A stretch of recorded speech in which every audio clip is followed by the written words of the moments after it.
Hey guys, it is Thursday here in West Virginia, and I have some M2 sets for us to take a look at today. I was thinking about saving them for tomorrow, but I'm really not going to unbox them 100%. I'm not going to take them off the base that they're screwed down to. These are the funny car sets that they came up with a couple months ago.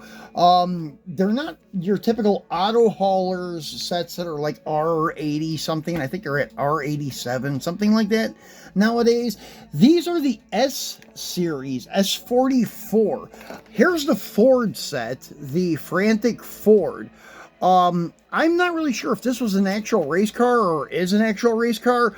It does not state anybody's name on the vehicle. So I'm not sure. I wish I would have picked somebody that actually raced the Ford funny cars and stuff, but they just got some, I don't know, off-brand race car. I don't know. Maybe it is a popular one. I'm just not a Ford guru.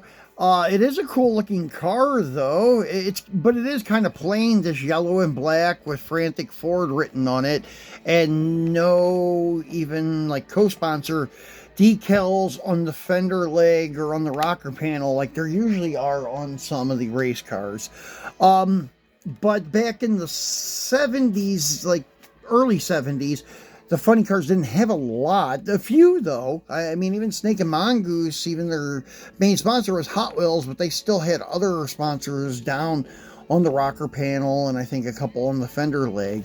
But anyways, it is a cool set. And as you can see here, it is a 1969 Ford F350 with a 69 Ford Mustang funny car. And the F350 looks pretty good. I wish they would have done more detail on the wheels, though. The funny car itself isn't too bad. I like the stack injection on top of the blower.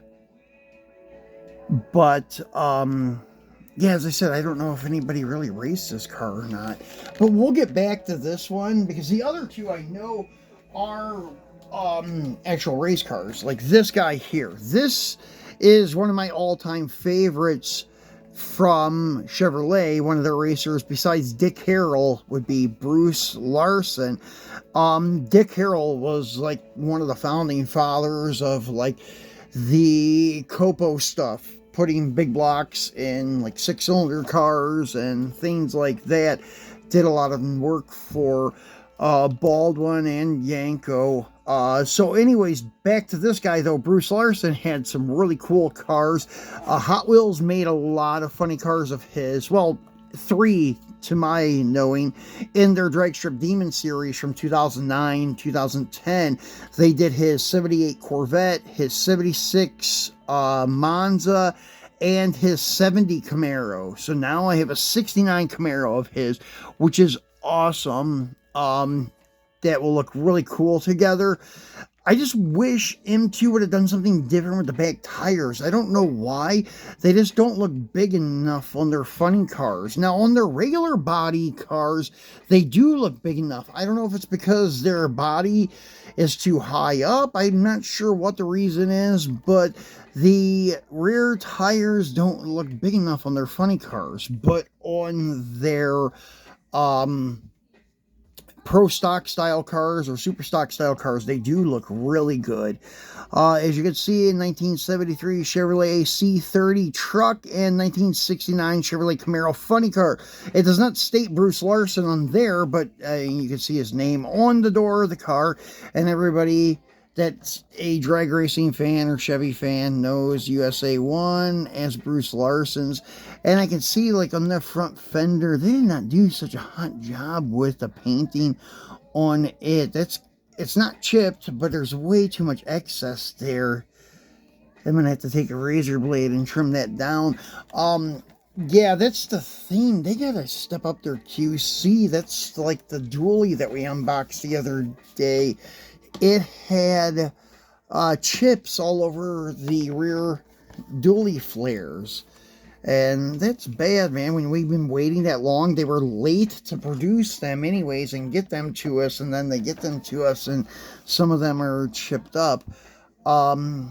But yeah, once again, as I said, I am picky, but shit, I should be what we pay for this stuff.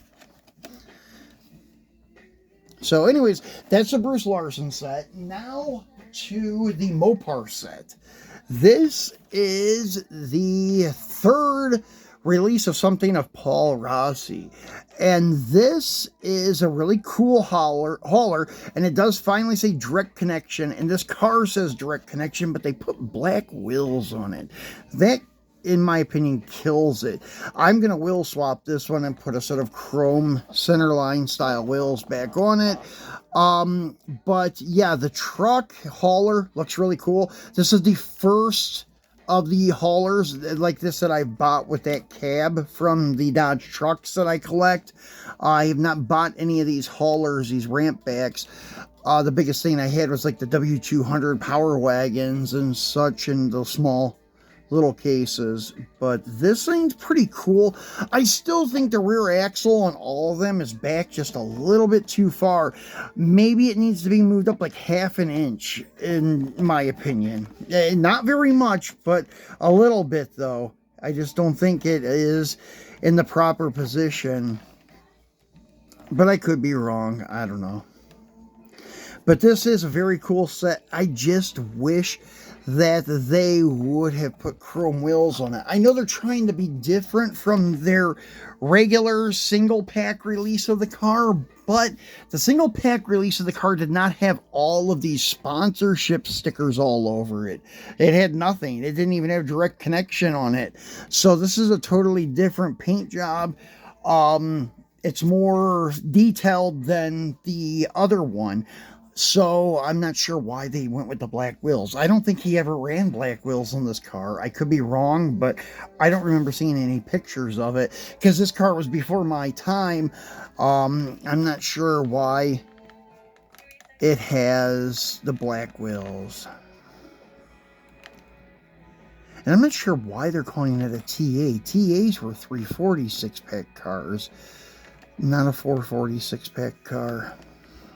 I'm not sure what the deal is with that, unless he had a TA that he put a 446 pack in to race. As I said, these race cars were before my time a little bit, but I still admire them and love to collect them because they are the best looking race cars in drag racing history. The stuff from the 60s and 70s, I think. It was pretty much any motorsport, even the Trans Am series and NASCAR, but they could actually, Trans Am series and NASCAR probably could go until like the early 80s maybe. Drag racing maybe too with the pro stock stuff, but the 60s and 70s still had the best looking cars in my opinion. So that's it, guys. Maybe later on I'll give you an update on what I've done to these sets, like fixing the paint on the front fenders of Bruce Larson, and also maybe wheel swapping this guy. But I will do some research and see if he ever ran the car with black wheels. We'll find out. So thanks for watching, guys, and we will be back again tomorrow for our Free It Friday.